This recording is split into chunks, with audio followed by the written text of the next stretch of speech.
Hey professionals, adjustment clips are the best. Pros worship them, beginners don't understand the hype, so what do they know that others don't?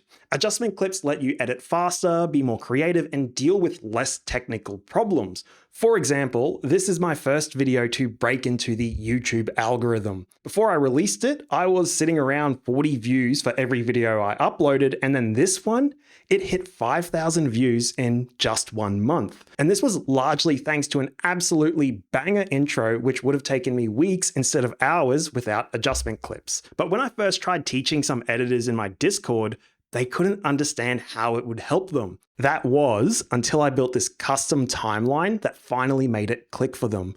So in this video, we'll take you through everything from the basics to advanced techniques professionals use with adjustment clips. So before diving in, you need to understand how adjustment clips work. They allow you to apply effects like zooms, color grading, or animations across multiple clips in one go. Whatever you apply to the adjustment clip affects everything beneath it on the timeline. To set one up, go to the Effects toolbox and find Adjustment Clip.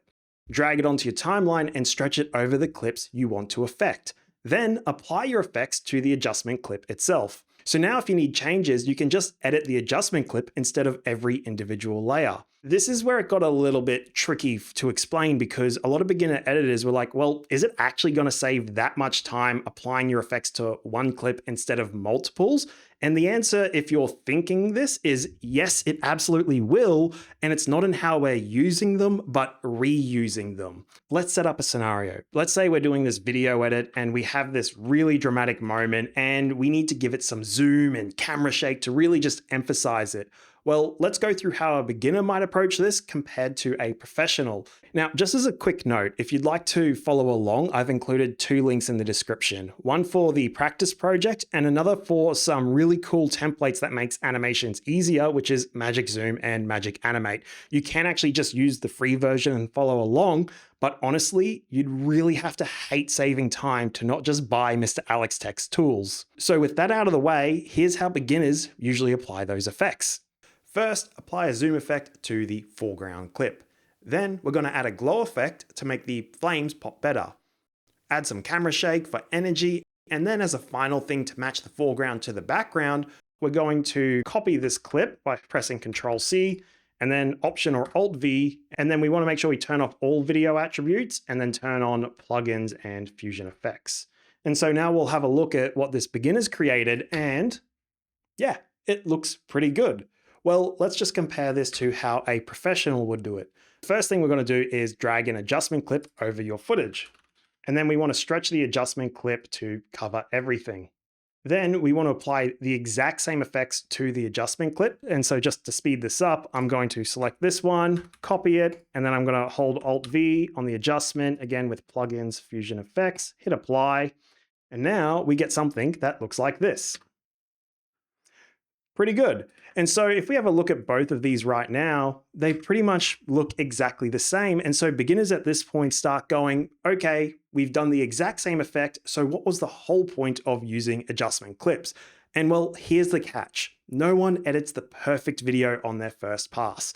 Whether it's going to be like your own changes or the client's going to give you feedback, you're always going to be making these tweaks. And so in this scenario, we're going to say there were 2 requests. One, we decided that we want this character to like enter the screen from the bottom just to give it, again, a bit more life and energy. And 2, the client loved the zoom and they're demanding more zoom.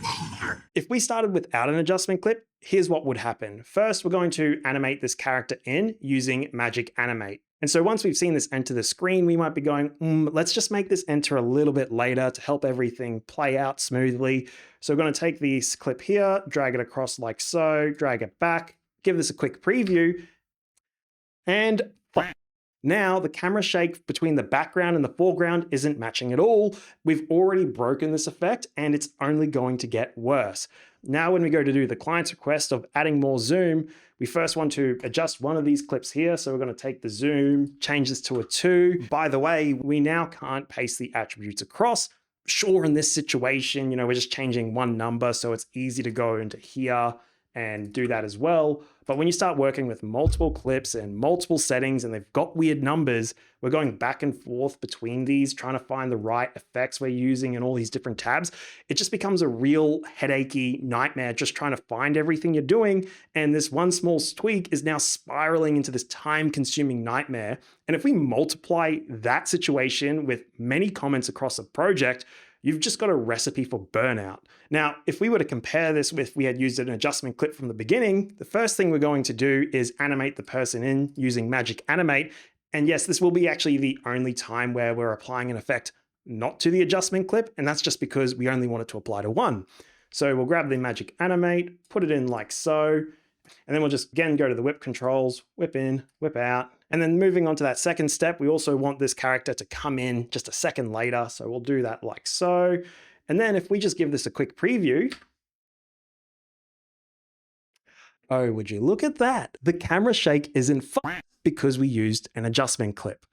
Moving on from that, we still got to add the zoom. So I'm just going to go to the adjustment clip and change this to a 2.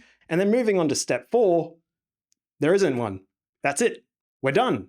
Holy that was easy.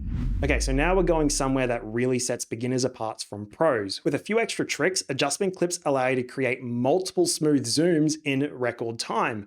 To make it easier to follow along, I'm going to be using this example project here. The goal is basically to zoom into each circle when their respective colored marker shows up. So yellow, zoom into yellow, real complicated riveting stuff, but it will really help illustrate how much of a better editor you're going to be when you use an adjustment clip. First thing we're going to do is grab an adjustment clip and drag it onto the timeline. And let's focus on zooming in on this yellow ball first. For this one here, I'm just going to be using Magic Animate version 3. Here's a little thing I discovered myself. This animation is 1 second long, so if you add a marker directly on the adjustment clip, you'll have a visual indicator of when the animation starts and ends, meaning it's super easy to align animations precisely to your timeline. So if I go to the start of the clip here, hold down Shift and press the right arrow key, you'll go ahead 1 exact second. And then I'll place a marker down. And so you'll see that this animation for whatever we choose is going to end at this exact marker here. So if I just click these two, and so once we've done that, you'll notice that we're starting from the back all the way here. We want to actually take the zoom starting point and set that to 1 as well. And you'll see it covers the whole screen. And then we'll probably make it something like 2, just double it up. And then we'll also end it back on 1. So that way we start normal, zoom in, and then we zoom back out. And so if I just take this clip and now I drag it so that these two markers line up, you'll see that we zoom in on the exact time we needed to because we have ourselves a little visual indicator. And you can see it's zooming to the center. To make it zoom to the yellow ball, we change the pivot settings in the zoom control.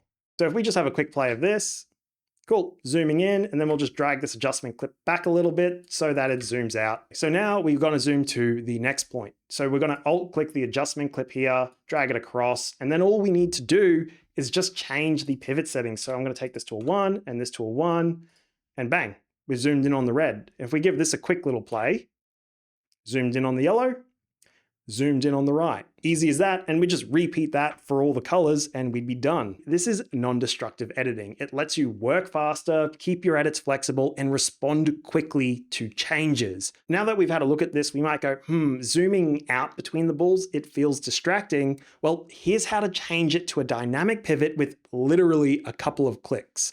1, move the adjustment clip the layer above. 2, drag the end of the adjustment clip to line up with the marker on the second clip. This will turn your zooms into a seamless transition between pivot points, creating these smooth professional animations in absolutely just record time. And not only can you easily duplicate this across your timeline, you can save it easily for your future projects. So in the inspector name here, I'm just going to name this one something like Zoom Bottom Left. And then I can just pretty much drag it right into my media pool, and there I have it. And now you've basically got this drag and drop template you can use in any of your projects, and it's really easy to move across, whether you're going to be using like power bins. My personal favorite is just saving template projects, and it's all super easy. But adjustment clips have one major limitation: you can't restrict what they affect. For example, I was creating this promotional content for SnapPod and I needed to zoom into the foreground footage and wanted to have a colored background that looked exactly like this. But when I tried using an adjustment clip, the background turned black. Why? Well, the adjustment clip was not only moving the footage, but also the colored background under the video. I'll change the background to a lighter color just so you can see what's happening. And I thought, well, you know what? Maybe combining them into a compound clip, that'll contain them and it'll all of a sudden work. And even if we do this, you can see here that the black is still there. And that's another limitation, which is that adjustment clips will destroy transparency. The solution? Well, I actually ended up creating my own custom style of timeline, which I like to call the burger timeline. And then you should also watch this video here where I show you how to create your own template project files, which makes moving your adjustment clips between projects really easy. It's my favorite way to do it. And until next time, happy editing.